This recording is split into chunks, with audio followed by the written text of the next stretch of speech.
Thank you so much, Mr. Dawa. Thank you. That was a wonderful opening you chaired. But I was told by Mr. Dawa that he forgot two things. And before I proceed with this conversation that we're about to have, I would like to crave your indulgence for us to observe a minute silent in respect of the demise, obviously, of the founding father of the nation, Mr. Saudaura Kairaba Jawara. So please, a minute of silence. And yes, we may rise. Thank you.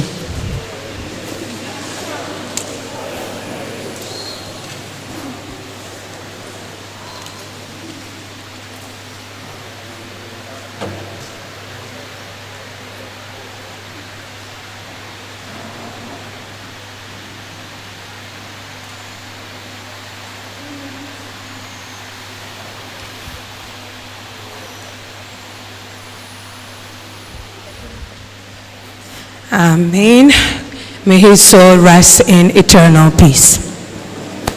Also, sorry, I forgot to tell you, would you please rise so that we can observe the national anthem once again. Thank you. Sorry. Do we have the music leading us or we are singing it? Okay. Okay, after the count of 2. 1, 2. For the Gambia. The Gambia, our homeland, we strive and walk and pray that all may live in unity, freedom and peace each day. Let justice guide our actions towards a common good, and join our diverse people to prove mass brotherhood. We pledge our firm allegiance, our promise we renew. Keep us, great God of nations, to the Gambia ever true. Thank you. I tried. I have a horrible voice, and I did not want to speak into the mic or sing, but I tried. Thank you so much. So, my name is Fatu Ali Kamaloshi, and most of you know, but for the benefit of those of you who do not, I work as a reporter and an anchor at GRTS. And it's definitely a pleasure to be the one moderating this very important occasion, which is National Youth Dialogue on the reforms. I think this is going to be a very interesting discussion, and I understand that yesterday was very, very successful. Unfortunately, I wasn't around, but I saw the pictures and I saw most of the feedback. And so I hope that today we'll be able to replicate the same thing, but even make it even bigger, because today is the National Dialogue. I mean, when I was told that I was going to be moderating this, I felt like, okay, we've been having conversations around reforms, but reforms are complicated issues, probably why a lot of countries do not embark on reforms. But I must say that the government has really done great by doing such an undertaking. But of course, with support from development partners, UNDP especially. Thank you so much for, empowering or supporting this reform process. And of course, young people also have an important stake in it, because we constitute a significant part of the country's demography. So it's very important that today we are having a national dialogue on the reform process. So what I'll do now is, this is going to be a session which is going to be very interesting, because we are going to have people from these 4 institutions that are leading this reform process. We are going to have the Truth, Reconciliation, Reparation Commission, the Constitutional Review Commission, the Security Sector Reform. Unfortunately, we were supposed to have the National Human Rights Commission, but we understand that they're unable to make it. So we are going to have these 3 institutions represented by people who are pretty much very engaged in the activities of these commissions. So what I'll do now, first of all, I'd like to introduce Mr. Alaji Saidi Barrow, who is the head of Research and Investigation Unit at the TRRC. Mr. Saidi, please join me on stage.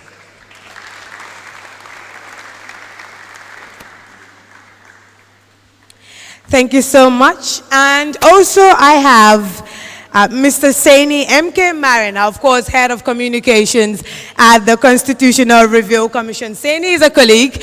We miss him so much, but we do hope that he will end his mission shortly so that he can join us back. Once again, a round of applause for Saini. Thank you so much. And finally, we have Ms. O'Connell Momodu Baji, National Security Advisor at the Security Sector Reform. Thank you so much, Cornell. Okay, you'd lead ladies. Thank you. Thank you so much for joining us, gentlemen. Unfortunately, they're all gentlemen. So, yes, but I hope I'll be able to give that balance a little bit. But before we go into this discussion, I'd like to call on our spotlight speaker for this particular session, who happens to be no other than Honorable Abubakar Tambedu, Minister of Justice and Attorney General. I believe Honorable Abubakar is also the chairperson of the Security Sector Reform. So, Mr. Tambedu, the floor is yours. A round of applause for him.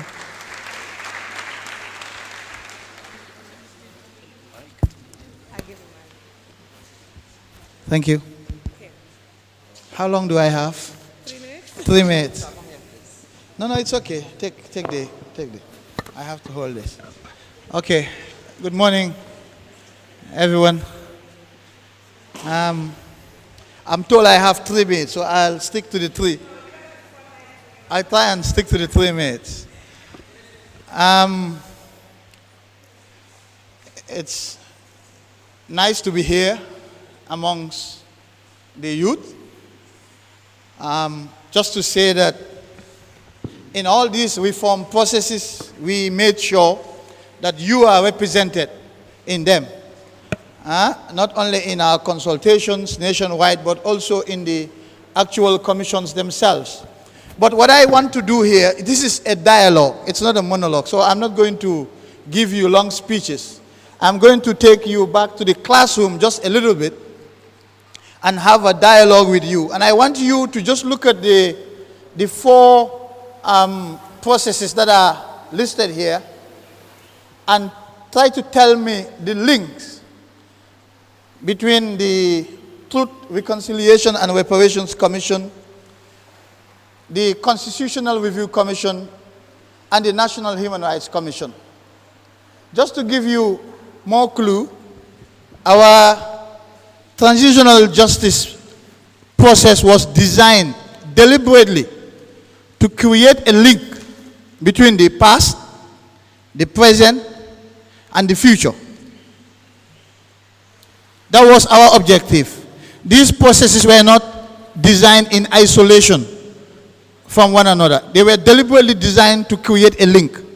So now, let me, by show of hands, see who thinks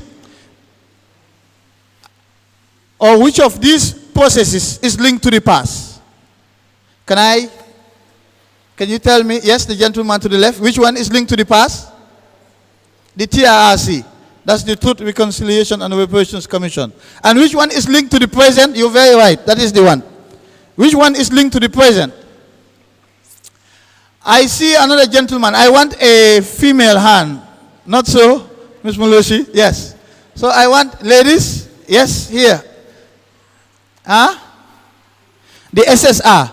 Absolutely. The SSR is also about the present. There is one more about the present on that list, which is, I hear someone mention,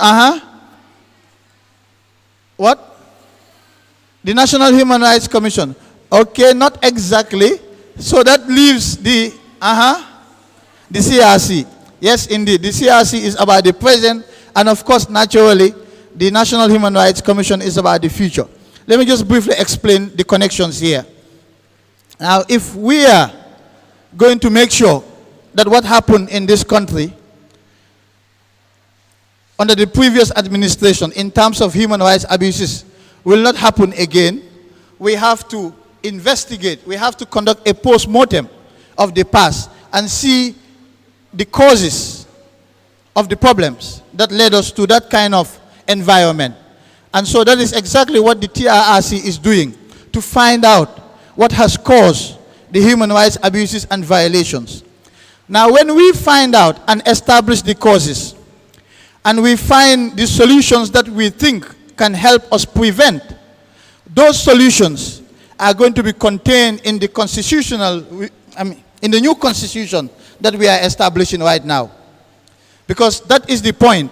You learn lessons, you adopt those lessons so that they become your toolkit. So those lessons, those solutions that the TRRC is going to give us will be reflected in a new constitution that will guarantee, hopefully, that those abuses will not occur again. But then, what's the point of guaranteeing these mechanisms in a constitution when you don't have the institutions to safeguard them as watchdogs? And that's why the National Human Rights Commission is established, to make sure that the solutions that will be generated by the TRRC, which will be put in the new constitution, shall be enforced by the National Human Rights Commission. So that is the link between the past, the present, and the future. And I hope that the discussions here will continue to inform our policies and our programs in these processes. I've taken more than 3 minutes, but thank you very much for this opportunity. Thank you all.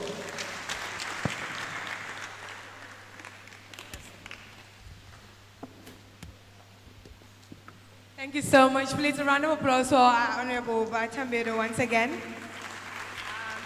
I wish I had told you 10 minutes so that you can give us more of that. But it was really worth it. Thank you so much for being the spotlight speaker for today's occasion. And before we even go into the discussion, we are going to have a little entertainment from the Bright Stars Entertainment once again before we go into it. But also, just to inform you that we have the question box behind there. They call it the question basket, right? I know most of you like Muloshi, or maybe not. You're shy to ask questions, so you might just want to pen it down and put it right behind that back of receipt. You put it in the basket. But also, we'll be having engagements with you. This is why it's called a dialogue. This is not like a GRTS panel discussion where I'll be moderating, and I'm just going to open the discussion, and then we start this dialogue. It's between us and them, not me and them. So prepare for that. Now what I'll do is I'll call on the Bright Stars Entertainment to give us a little bit of what they do before we go into a discussion. A round of applause for them. All right, so we are going to try and do our part in the process. So yeah.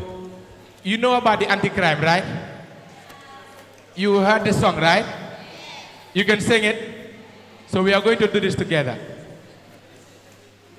Yes, Milton. Poliso kakarane. In Gambia, Let's listen. from the government to the citizens, from the thunder to the lightning, from the top to the bottom of the commotion in the nation. No to police brutality, no enmity. I am Tufa, not rape, no sexuality, just peace with zero animosity. I don't even fly like a vulture. Where are the Rastafarians? If you really like this song, just stand up and then left and right. It's very simple, please. Just do it left and right. DJ, it's entertainment, so let's entertain ourselves. Left and right. Everybody. Poliso kakarane. El puñet que va a Hey. Gambia aman fetel. Listen to this. Yaram down ya desfa. Listen. Your operation was never on point. Tegala. Your operation was never on point. Tegala. Your operation was never on point. Tegala. Your operation was never on point. Tegala. Hey. Yo. Anti-crime sabari. Nellen ay. Gorgimbu sabari. Handle your culprits. lawfully anti-crime sabari def leen nanka nanka nanka ba mun a jàpp kenn kolo dégala dégala dégala dégala dégala Police kakara nembering. Yes. Help. So we are just going to do the last one and then we are off. I know Seni is going to be happy yes with this. You are from TRC. Tell me about the Constitution. It's the supreme law where all the laws come from. ragusa sas Loi bi mom de jurna ay do. hey Right movement, opinion, expression. basi freedom tancang caran cacang Mama Africa toga na chuwi ko. hey Ñu ko yëkkati CRC. the review commission hey Everybody. Why let them meeting? give us CRC CRC. The Constitution is the supreme law of the Gambia. And any other law found to be inconsistent with any provision of the Constitution shall, to the extent of the inconsistency, be void. Tell me about the Constitution. Is the supreme law where all the laws come from. waaw waxal gaay Loi bi moom de jur na ay doom. Hey. Rights movement, opinion, expression, basic freedom. ndeysaan Mama Africa dogal na ci wi ko. Waaw, waaw. Ko yëkkati CRC, the review commission. ay waay They try to bring to every junction to hold some discussions and consultations. Maanaam ñoo bokk réew mi, constitution review commission bi doole réew mi. rakus Yaa sa xalaat yow nga jox leen. Seen gàttal mu doon parti réew mi. ay waay Amul xëy di tooj nen. Na ñépp booloo ñu xaali yoon bi dem.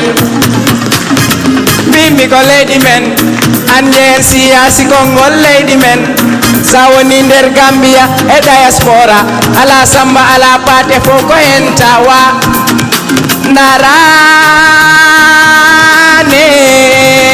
Narane Narani pullo Narani jola Narani mandinka e wolo foko goto Hey Narane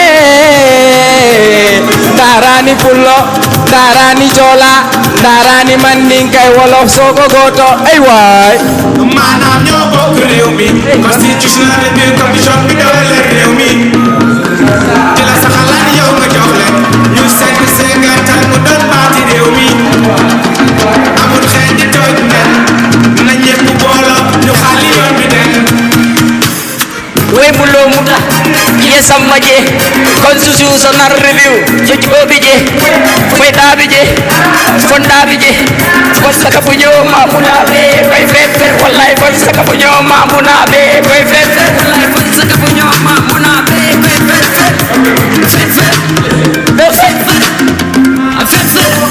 Maanaam ñoo bokk réew mi. Constitutional review commission bi doole réew mi.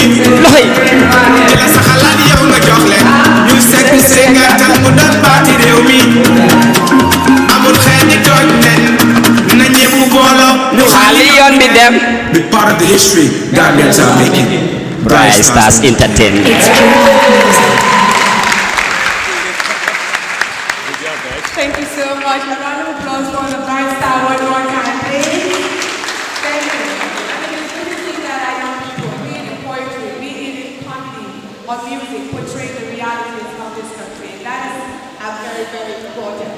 And so now we are about to start this discussion. And I'm sure my panelists are pretty much ready for what the young people are about to have for them, or actually have for them. Because it's going to be a very interesting discussion. Like I said earlier, this is not going to be about me moderating, but giving the young people that are here the opportunity to have their doubts cleared, but also, if they wish, criticize the reform process, just so we know the right pedestal which the reform processes should take. And I think that's a very, very important thing. But just to start with Mr. Alaji Saidibaro, the TRRC, which is like the big issue of the whole reform process. Of course, the security sector is also an important part of it. But as we speak, this is a crucial part of this dispensation.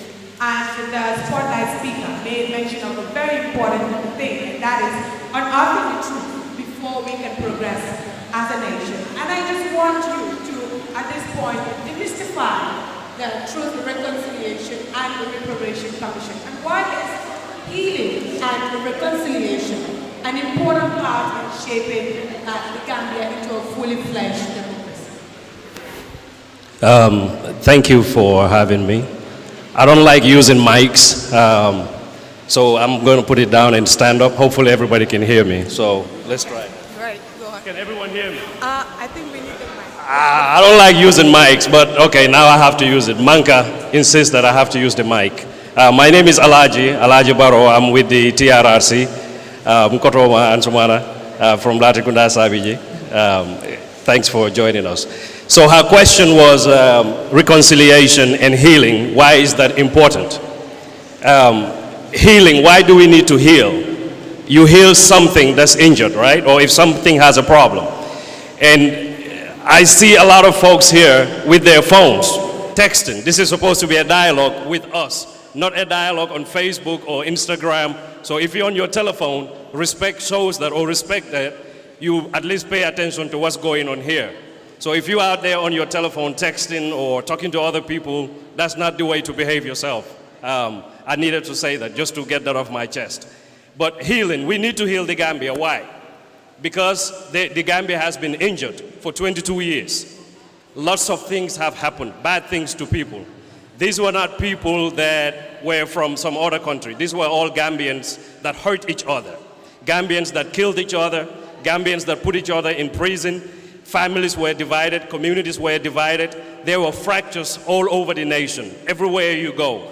Mothers not trusting their sons, sons not trusting their mothers, everyone telling on each other, everyone saying somebody did something bad to them.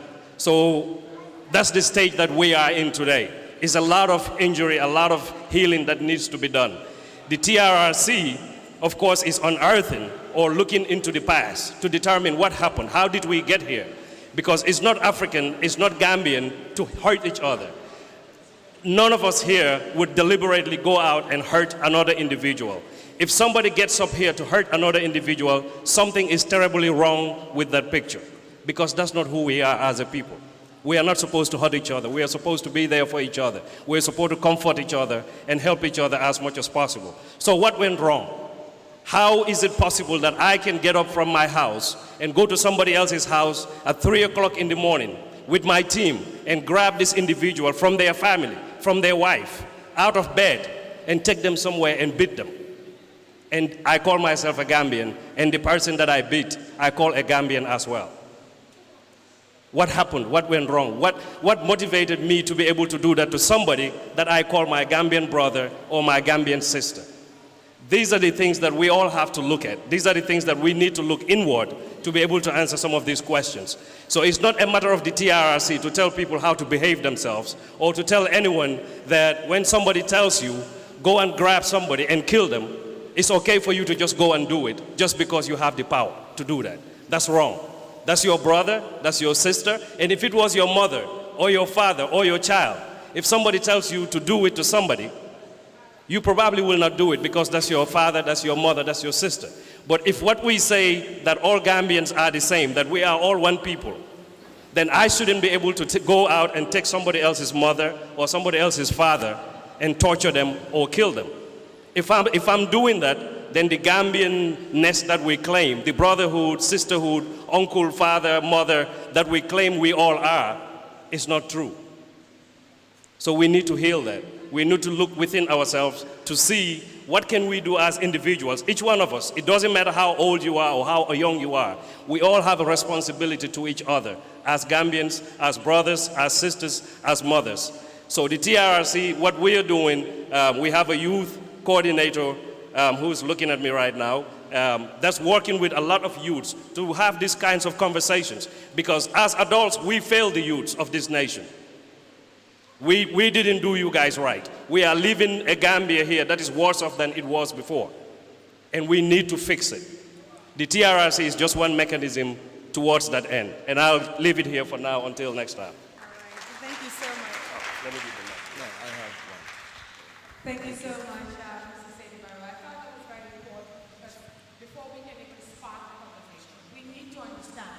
why we're embarking on such reform. Why are we having all this commission? I'm pretty sure yesterday we had, or you had a conversation around, but today is more like a refresher, opening the dialogue to a bigger phase. So what I'm going to do now is just to allow the speakers to open up the discussion, and then we'll invite you to throw in your comments and your questions. Thank you so much, Mr. Mayor. That was comprehensive. And let me now move to Mr. Sene and the head of communications at the Commission, at the Constitutional Review Commission. I mean, when you look at the CRC, it looks like you have a lot of young people involved in this with yourself. As the head of the communications department is example of that now. You are a young person yourself, and you are leading this huge department with a lot of young people working under you, which I think is a very, very good thing to do. Now, tell us, what do we expect to see from this new draft constitution, and how has the participation or the involvement of these young people in this process yielded you? Thank you very much, Father Malusi, for that brilliant introduction. My name is Seni Marena. I am the head of communications at the Constitutional Review Commission, and I am happy to be here today to represent my able chairman in the person of Justice Chokro Suleiman Jallo. Would have loved to be with you here today, but unfortunately we have started the drafting process, and as we speak, commissioners are currently in session trying to look at the issues that we expect to see in the new draft constitution. Basically, I will give you a quick rundown of the mandate of the Constitutional Review Commission. For those of us, for those of you who might be hearing the word CRC for the first time today, and which I hope not, because the CRC has been involving Gambians from all walks of life in order to come up with a very important document that represents the will and aspiration of the Gambians at the end of the day. So the Constitutional Review Commission is mandated by an Act of Parliament of 2017 to come up with a new constitution for the Republic of the Gambia, and by doing so also review the 1997 Constitution. We all know that the 1997 Constitution ushered in the Second Republic, and the Constitution that we are tasked to review have been mutilated or has been butchered for more than 52 times all over this period. Many of us are not aware that the Constitution has been amended to suit the will of certain people at power. So our mandate basically is to review the 1997 Constitution and also come up with a new Constitution for the Republic of the Gambia. And how do we come up with a new constitution that everyone will be involved? Since the CRC was established, we have come up with strategies and programs to ensure that everyone participates in this process. I'll be speaking more about the involvement of the young people in the review process. I can tell you, since the review process started in June 2018, the young people have been taking the lead in the constitutional building process. I will tell you how young people are taking the lead in this process. When we started as head of communication, the first thing I did is to invite young people in the music industry, and you can see the young bright stars who are becoming a household name in the Gambia. We are the first people we contracted to send in order to send out our message. They did our theme song for us. This has been played throughout the radio stations in the country. So that alone, shows to you that the young people, are considered in this review process. From there also, the commission consists of 11 commissioners. We have a youth representative who is solely there to ensure that the issues affecting young people are captured in the draft constitution. The youth commissioner is in the person of Commissioner Yankuba Manya. Many of you know him. He is part and parcel of this review process. And at the secretarial level also, we have involved a lot of young people, including myself. I am the youngest head of department at the CRC. And under my team, it composed of very dynamic, brilliant young people. The commission is doing this in order to ensure that young people take the lead in this review process. And as we speak now, we have received position paper from the National Youth Council, which is the umbrella organization of the youth in this country. The position paper entails what the young people want to see in the new draft constitution. And I can proudly tell you that the position paper is seriously being considered by the commissioners at the Constitutional Review Commission.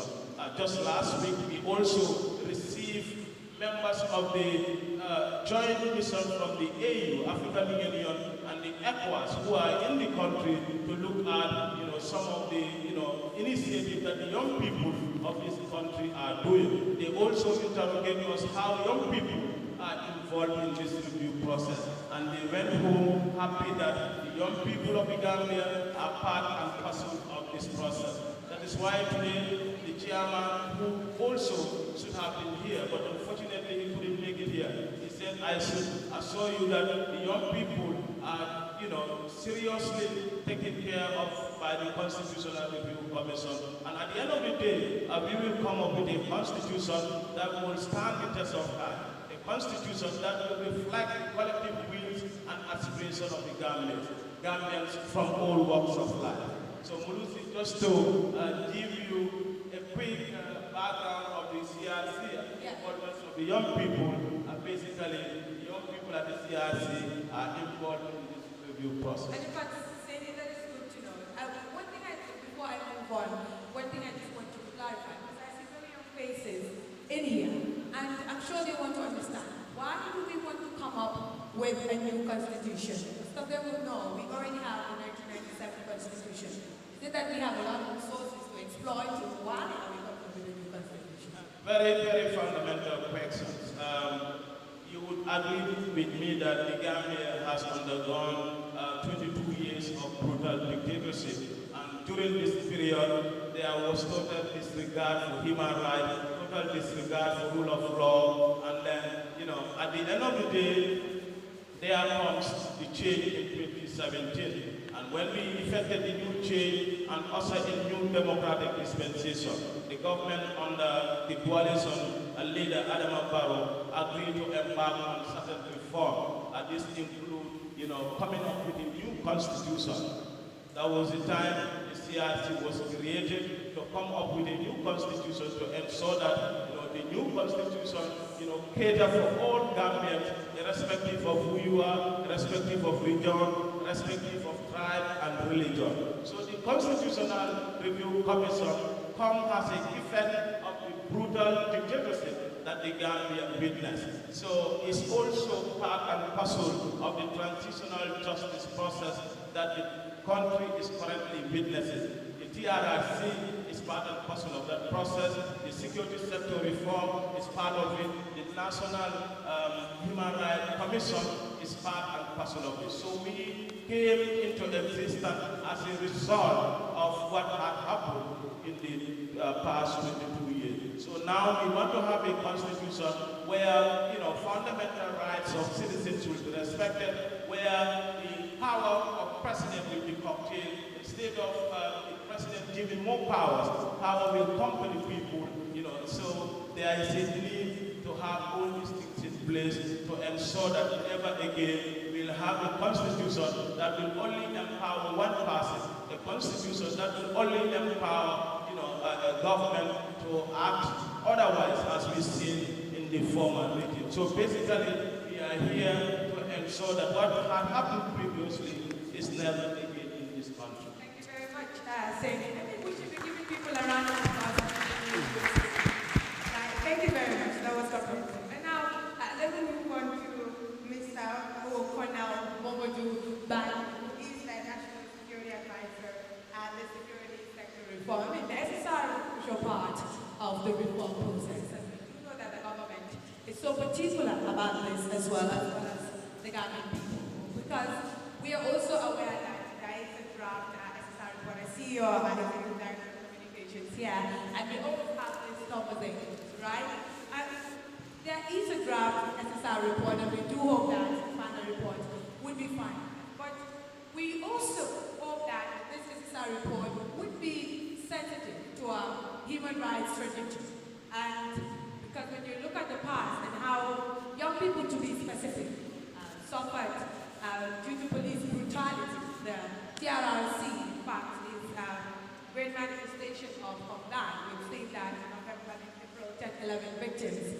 narrated their ordeal and how the police maltreated and malhandled them. These were people who ought to have protected them, but instead they were left with their masses. How do you make sure that all these things are catered in this necessary report? But also, we are also aware that we need business reform. Our security sector needs to be reviewed. What is the main drive? What do we expect to see if there will be any change? Thank you very much, Madam Moderator. One of the problems is, you know, I'm an old soldier. My ears have been affected by this bam, bam, boom of weapons. But I've understood you, and then I will take from there. Foremost, let me just, that was a slight joke. I just want to ginger the floor, and before I go, that's military. Before I go, answer his question, I'm aware that we don't have much time, but I want to recognize our youth leaders here. In particular, I want to recognize the Deputy Mayor, Honorable Bayo, who is our chief host. So I think, let me also say that, the more reason why I got interested with this particular conversation is the aspect of feedback that was coined in the invitation, and especially the objective of the forum. Because if you look at, what we wanted in the security sector reform is an inclusive approach so that everybody will be taken on board. We have gone very far, like she rightly stated. Until now, we are at a stage where we are drafting our security sector reform strategy and the national security strategy. But we've gone around, we've done consultations. I don't think we were opportunity to meet some of the faces I'm seeing here. So meaning that this is going to be a singular opportunity for us to interact, and then for you to also give us opinion, which I believe at the end of the day, especially with the outcome of this meeting, we will be able to enrich our document so that it will stand the test of time, and more importantly, answer her question, that is, it will be more representative and participatory. The security sector reform, I think we all know the reason why, it has come. Like my colleagues have already mentioned. Essentially, it is for us to have a departure of the 22 years, which is very clear. Every reform that is listed there essentially wants to have the Gambia depart from whatever has happened to come up with a new face. Having said that, the security sector reform also teaches that we must move away from state-centric, where the security will focus on government and the state, and now adopt what is known as people-centric, where the concerns, the well-being, and the problems and the needs of the people will be the priority of the security. So basically, we had a process, and it is a process. Where we started from was immediately after His Excellency, the President, launched the process, the security sector. We had, nationwide consultation. This took us across the length and breadth of this country. We consulted with the people, the regional heads, virtually everybody had a stake. So that culminated with an assessment report. This was specifically around December 2017. So from there, we came up with some recommendations. I think the findings were not, very good. There were gaps, there were malfunctions, there were deficits, They were, I mean, perpetrators, I mean, where people committed violence. We have the victims also on the other side. So that also gave us, I mean, the opportunity to have a broad-based approach towards drafting of the security sector, I mean, frameworks which will guide us. They will add the visions to start with, is the national security policy, the vision of where we want to take our new security sector and what we want out of the new security sector. So from there, we started crafting. We are all aware that without, I mean, strategies, you cannot definitely come up and you cannot implement, neither can you solve the problems of the people. So currently, as I am speaking to you, we are drafting the national security sector strategy.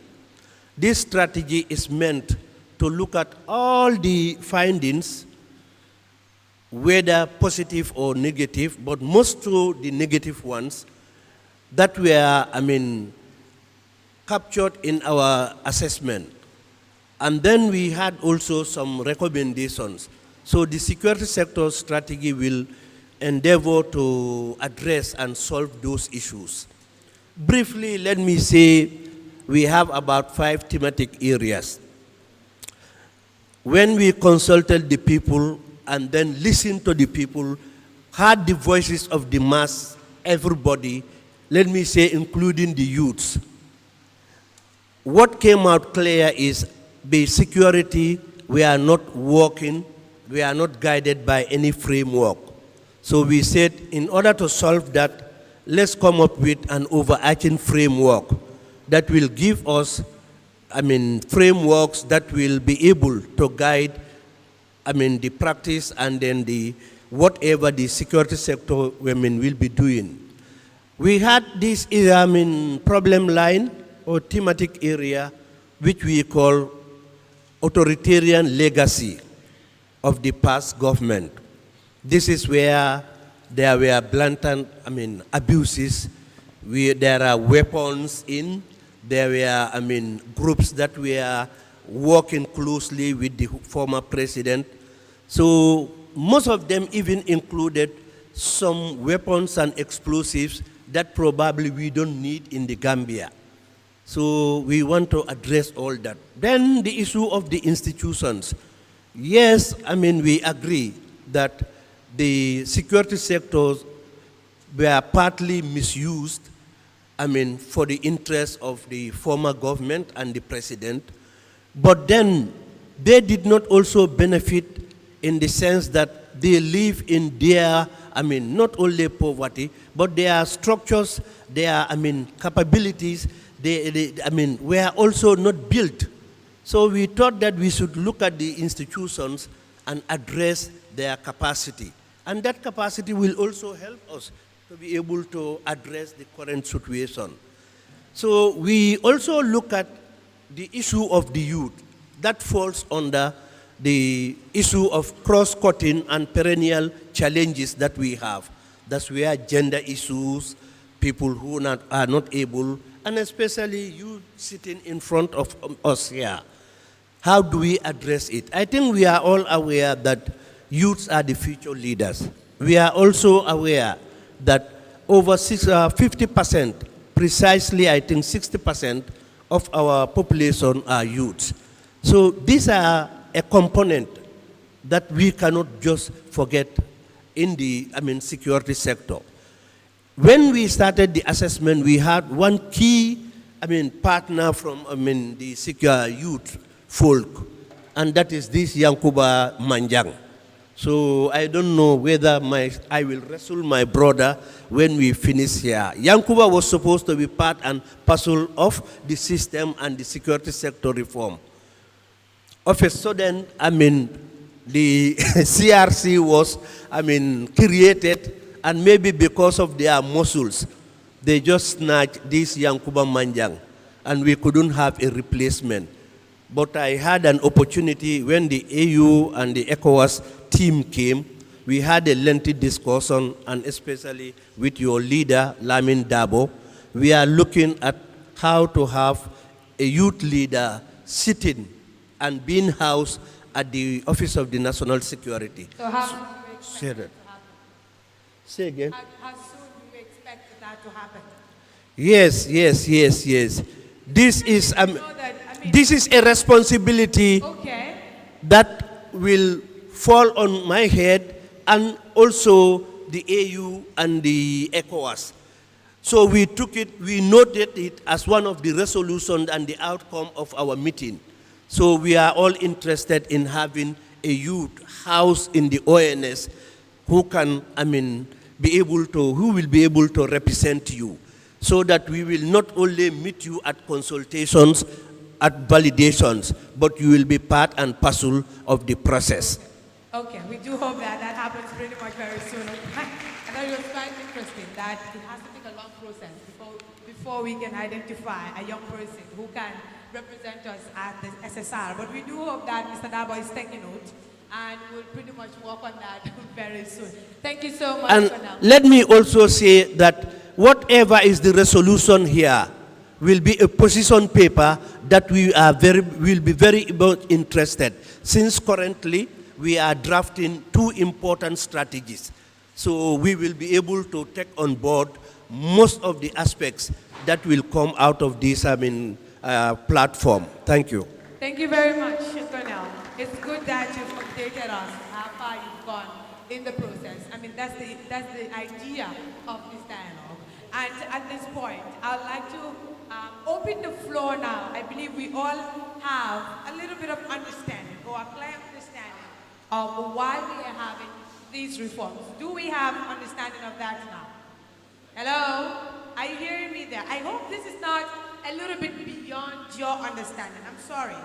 Are you understanding what we're talking about? Really? Okay, I will expect to see questions from you. And here as well, I hope we are all in the same line. Perfect. So do we have questions now? Let us ask the questions. So we have the head of research and investigation at the TRRC. We also have the head of communications at the CRC, but also we have the National Security Advisor at the Security Sector Reform. And I think it was quite interesting to see an old army, bring down that message for us in that way. I thought that was very, very interesting and quite informative. And I see a hand back there. Yes. Okay, let's start at the back and then come forward. Yes, your name, where you're from, and who you are directing the question to. Good morning. My name is Bakari Sonko from the National Youth Parliament in Gambia. But representing Gambia, we want. My question is for Mr. Baji. Is it Mr. Baji? No, yes. Yes. Colonel wants to run away. No. Okay. Regarding the security sector reform, recently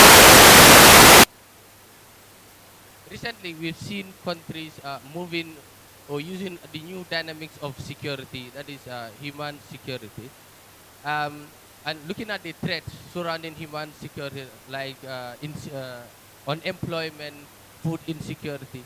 Is your office as the National Security Advisor advising the President on any reforms or new ways of moving from the military point of security to human security? Like, let me come back again. Is your office advising the President in new ways of moving from the security, from the military point of security to the human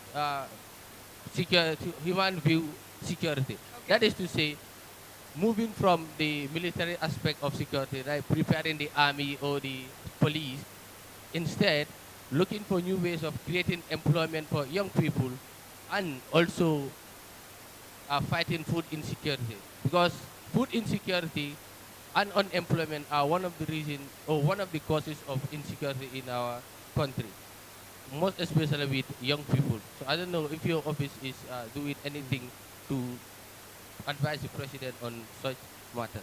Thank you. Okay, thank you very much. I think, at this juncture, I have to inform this gathering about my functions. You see, my appointment is National Security Advisor to the President, meaning I advise the President on the broader security aspects, the national security of this country. That is what you are referring to.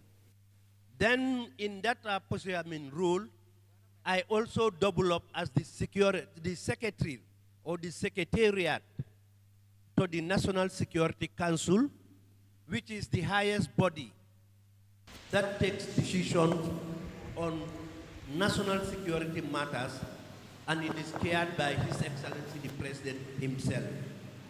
But in addition to those key functions, this reform came up, and the government thought the best appropriate office that can lead the security sector reform is the ONS. Thus, the load or the responsibility fell on my shoulder. So, you are right. My first responsibility encompasses national security, which looks at all aspects: economic security, environmental security, agricultural security. If you have a means to read our just concluded and launched national security policy, you will find out that we have covered virtually all the security sector, what we call ways and means of providing security for the Gambia. The economic aspect, the information aspect, the diplomatic aspect, and the security, hard security aspect. Current people look at security as the only traditional, but the SSR came to move us from there. So the current SSR security idea is all about ensuring that we protect the people. We ensure that we secure the people, look at their needs and their, whatever, is their welfare.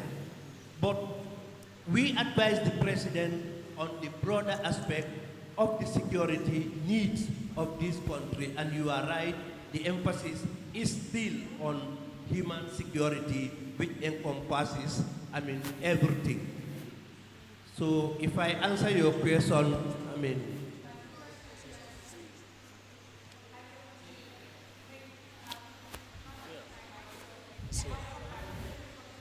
Okay. Hello. Yeah, sure. Yes, thank you very much. My name is Ibrahim Njai. I'm from the Gambia Women Movement. And my question goes to Seni Marena, because knowing all the legal process that are involved in making sure that a constitution is done, because looking at the whole process from the constitutional committee, it goes to the executive, where it goes to the National Assembly, and it goes back to the president. And from there to international organizations need to go through the constitution and make sure that it is fit for consumption and to guide all what we do. What are the process involved to make sure that when it goes to the executive, that is the president, okay, it will be there for 3 months, 6 months, knowing, going through by the Constitutional Review Act, there is no portion which says that, okay, when the thing goes to the president, it needs to be there for 6 months, then from there it goes to the National Assembly and all that. So what are the processes involved? And knowing that we have about 26 to 27 months before the election, that is the mandate, that is the 5 years. So, and then the election, processes reform are also part of the constitution. So what are the mechanisms involved to make sure you track all this and make sure that the constitution is ready before, let's say, the election and all other things that are involved? Thank you very much. Yeah, thank you for that brilliant questions.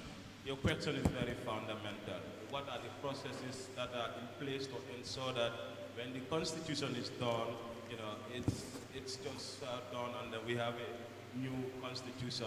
Let me explain our mandate for you. We are given a mandate of 18 months to draft a new constitution. As we speak, we are left with only 3-4 months to do that. And our mandate stopped immediately after we complete this constitutional building process.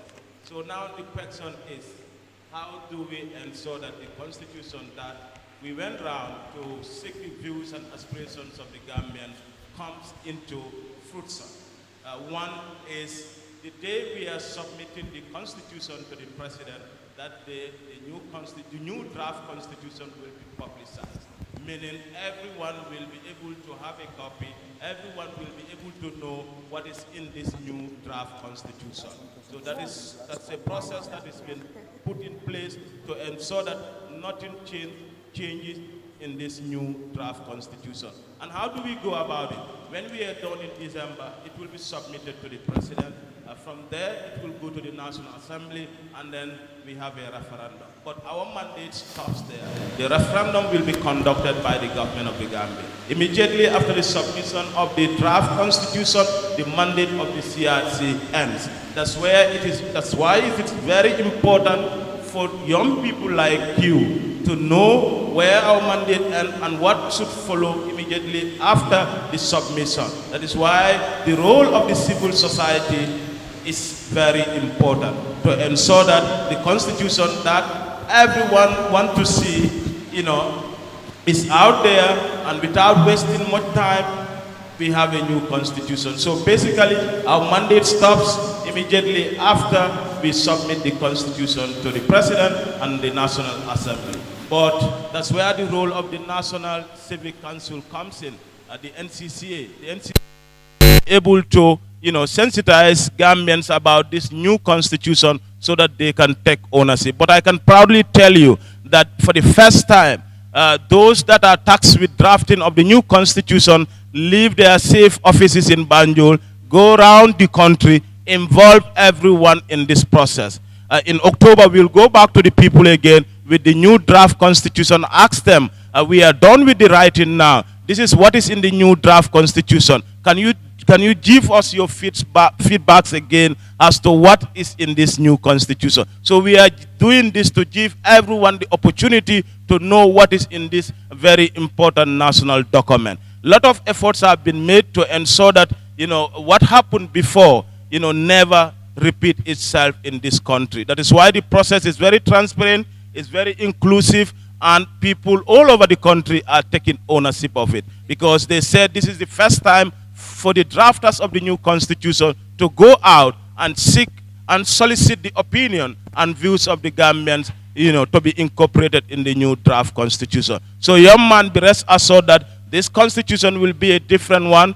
This constitution will stand the test of time. This constitution will help to rebuild this country for future generation. We don't want to have a situation where if there is any change in leadership, we'll have a new constitution. Building a new constitution is a very expensive endeavor, and we can all witness. When we have commenced our public consultation, you hear the amount of money we spend, because having a document that will last for, century, I will say, it's not going to be an easy task. That is why we are endeavoring to involve all the Gambians, irrespective of where you are. We consulted Gambians in the Gambia here. We consulted our brothers in the diaspora, because we don't want to draft a constitution. At the end of the day, people will say this constitution is not our constitution. And we are building a constitution for the Gambia and for the Gambians. So it's important that all Gambians, including the young people, are part and parcel of this review process. Okay, thank you so much. Sandy is the head of communication, so